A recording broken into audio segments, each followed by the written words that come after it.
Bartender found stabbed to death in bathroom in Ocheria, St. Anne. Policeman shot dead in West Kingston. 4 shot, 1 fatally in Anova bar attack. Investigators from the St. Anne Police Division have commenced a probe into the murder of a bartender whose body was found with multiple stab wounds at her workplace on Saturday night.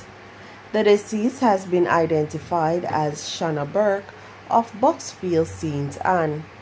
The police reported that sometime after 10 p.m., Burke was discovered lying on the floor inside a bathroom near the bar where she worked at the Ocherius Market with multiple stab wounds. She was taken to hospital where she was pronounced dead.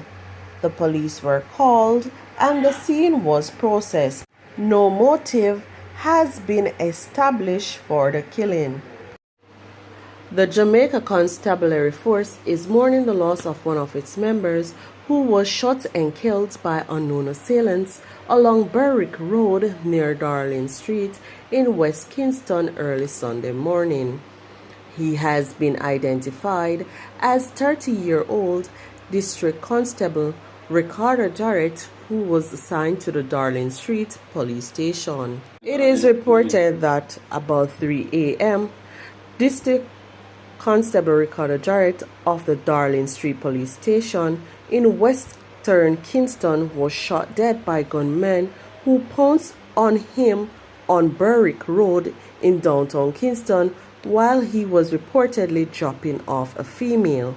The cop was shocked and his firearm was taken by his attackers. He was subsequently assisted to the hospital where he was pronounced dead.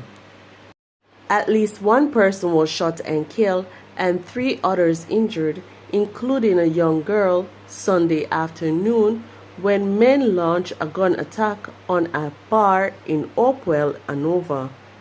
The attack happened along Bamboo Drive. It is reported that persons were at the establishment when men armed with guns came on the scene and opened fire. The bar's female operator and 2 male patrons were hit. The young girl, who was among passengers in a taxi near the bar, was also shot. The bar operator subsequently succumbed to her injuries.